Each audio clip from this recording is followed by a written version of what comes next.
Financial Survival Network, helping you to survive and thrive in the new economy. Get our complimentary newsletter at financialsurvivalnetwork.com. This is the Financial Survival Network.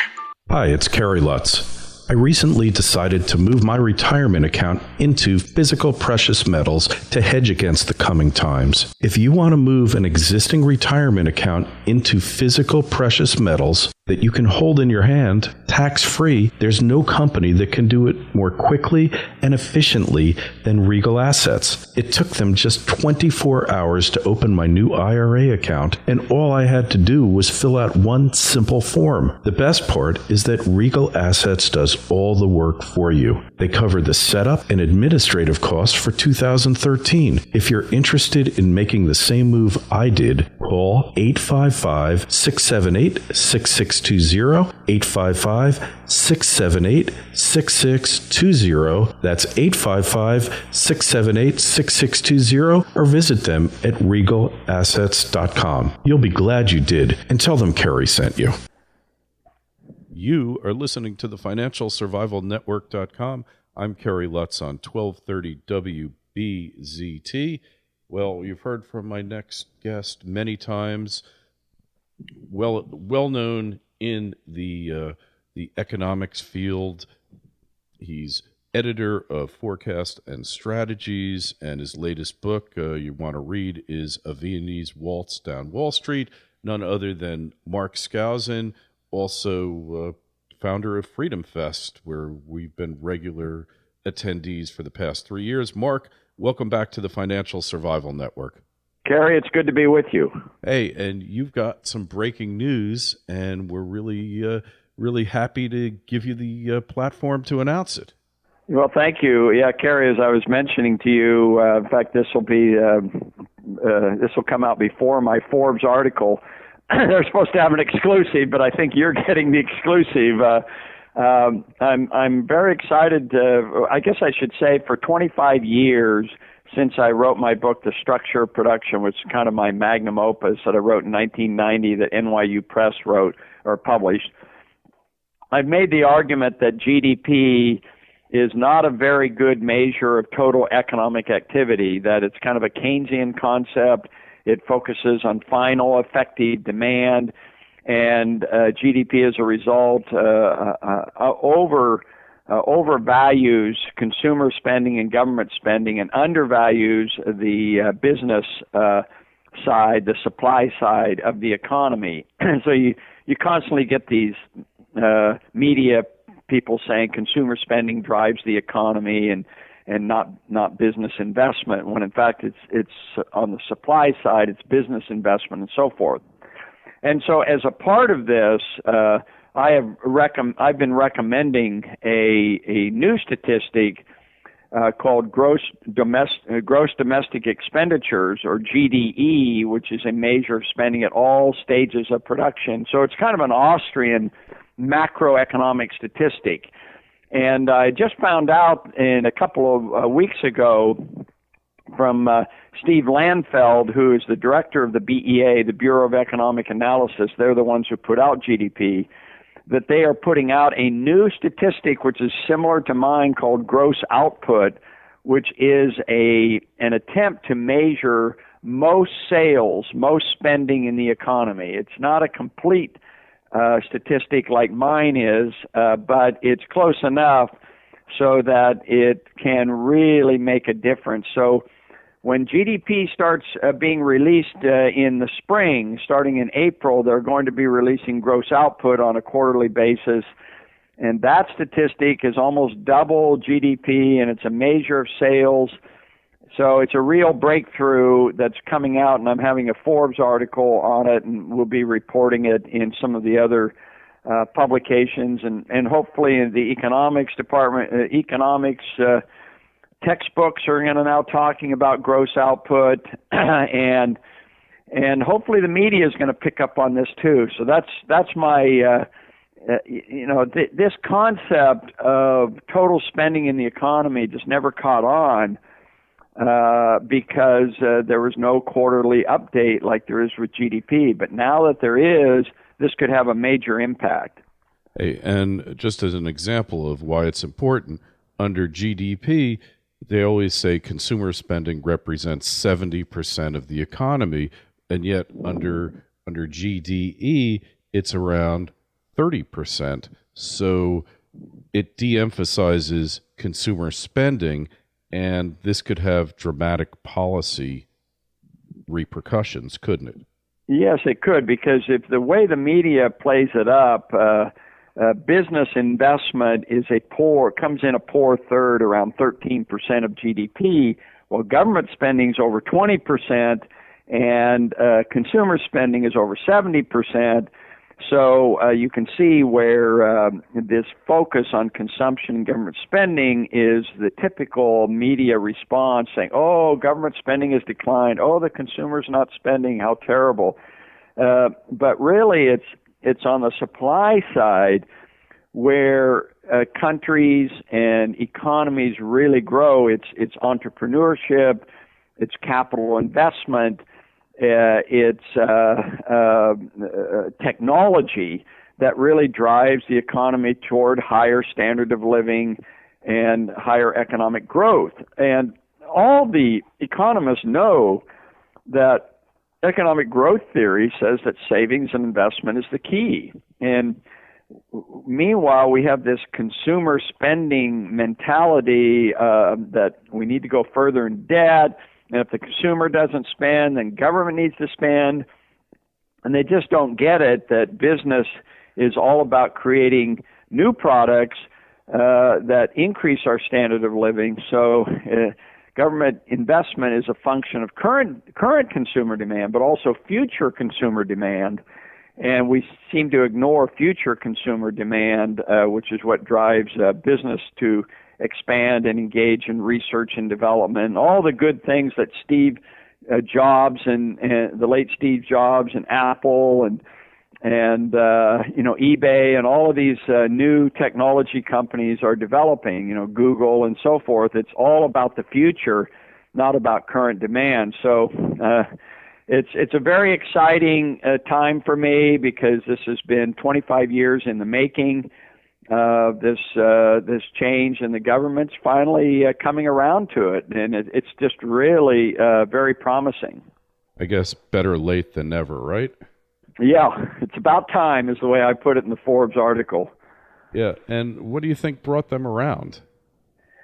Well, for years they've been doing input-output models, which was developed by Leontief, who is a Russian economist, who said that, final demand is not enough. We need to look at the intricacies of the complexity of the economy in all stages of production. So he developed these input-output models, but they were very hard to figure out. It required so much collecting of data at all the stages of production, at the resource, the mining stages, the manufacturing, wholesale, retail. You kind of break it all down. And they did these benchmark statistics every 5 years based on census data. So it would come out every 5 years, and only specialists in the economics departments would be interested in these input-output models. And then the BEA decided to start trying to estimate it annually to try to bring it up to date. And then finally, they got the budget a couple years ago to do it quarterly. And to be honest with you, in meeting with these people, they're not really sure what they have here. They're just collecting this data, and then I showed them why. This new macro statistic, gross output, or in my case, gross domestic expenditures, GDE, is such a vital statistic. And of course, the typical economist's response is, well, this is just double counting and it doesn't really mean anything. But, I told him, I said, it's like saying to Wall Street people, well, revenues really don't mean anything. The only thing that matters is your profit, your bottom line. Well, of course, that's just nonsense. You have to look at everything in the structure of production, as I call my book. Right. So really, you have to look at everything taken as a whole, and you can't just look at different places, because I always said if you just looked at GDP, Bernie Madoff was really making a meaningful contribution to GDP during his rise, and he was an important contributor. Yeah, the only problem is that you knew it couldn't last like a Ponzi scheme, and so while it contributed at first, and when it collapsed, it did just the opposite. So, exactly. It's kind of like, look at it this way. Every one of us have credit cards in our pockets, in our wallets or purses. And imagine if we took out those credit cards and maxed out. Now, we could enjoy a higher standard of living for a period of time, but eventually the bills are going to come due. We don't have the income. We're going to go bankrupt. We're going to end up cutting back. So you have to look at the whole cycle. You have to look at what is seen and not seen. We have to look at what Henry Hazlitt said. You have to look to the future. You have to look to what is currently happening, but what will happen in the future. This is the problem with inflation. Inflation right now, the Federal Reserve continuing this easy money policy. It's stimulating the economy right now. We're expanding. The stock market's going up. Fed's doing all the heavy lifting, but we're going to pay the price. This is what Austrian economics teaches it, that there is no free lunch even in the monetary sphere, that inflation creates a boom-bust cycle, and we must pay the piper eventually for our inflationary sins, the monetary sin of the West.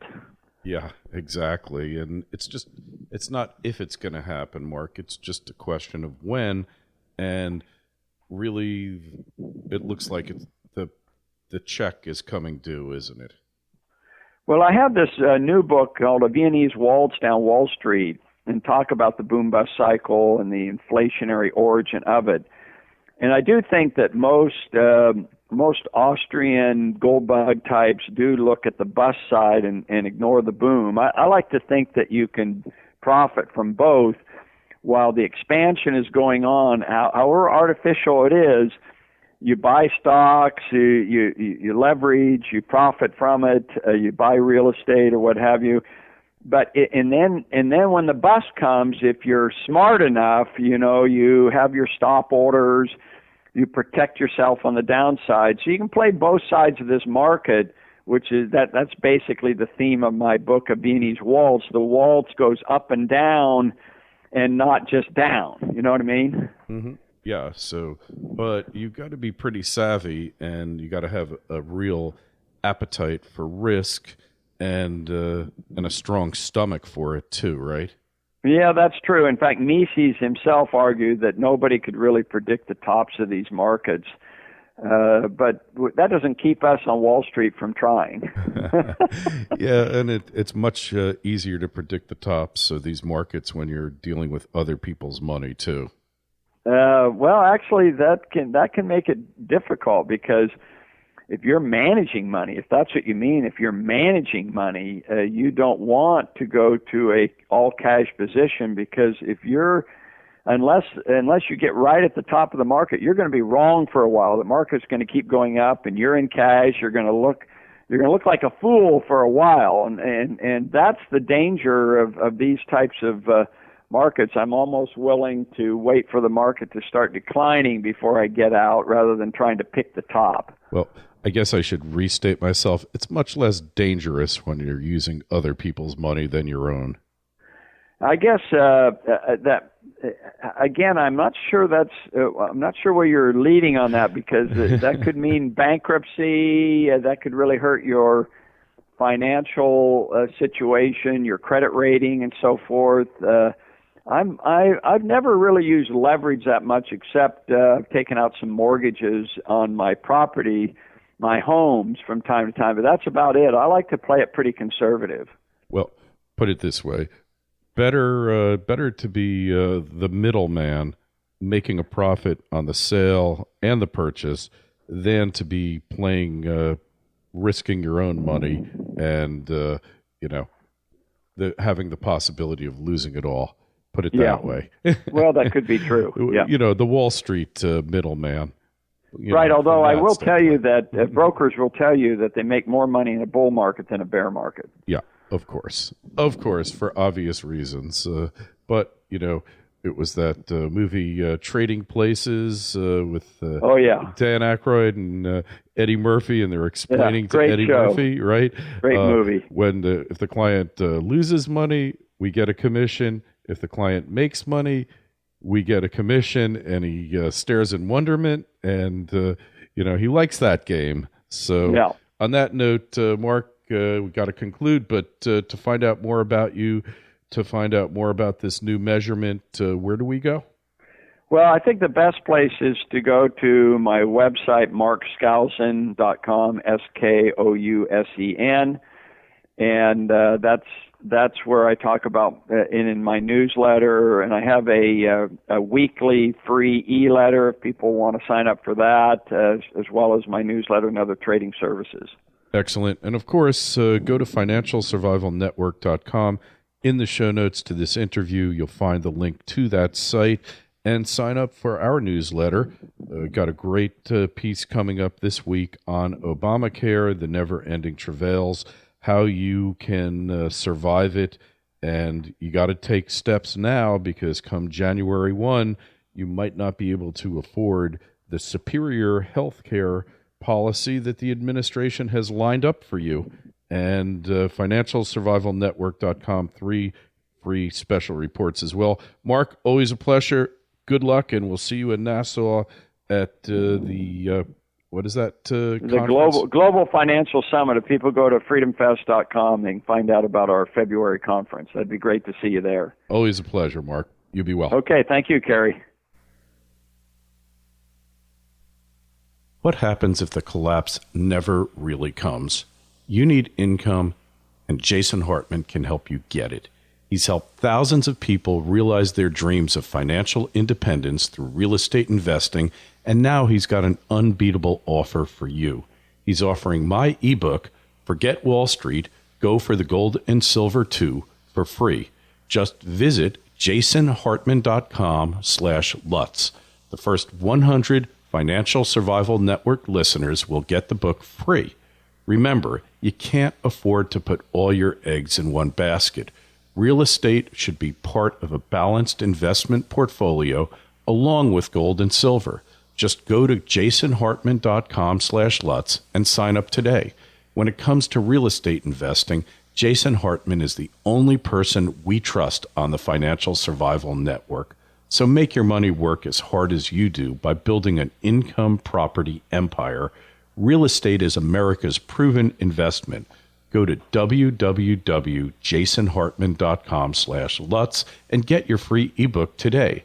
That's Jason, HARTMAN.com/Lutz. That's Jason, HARTMAN.com/Lutz.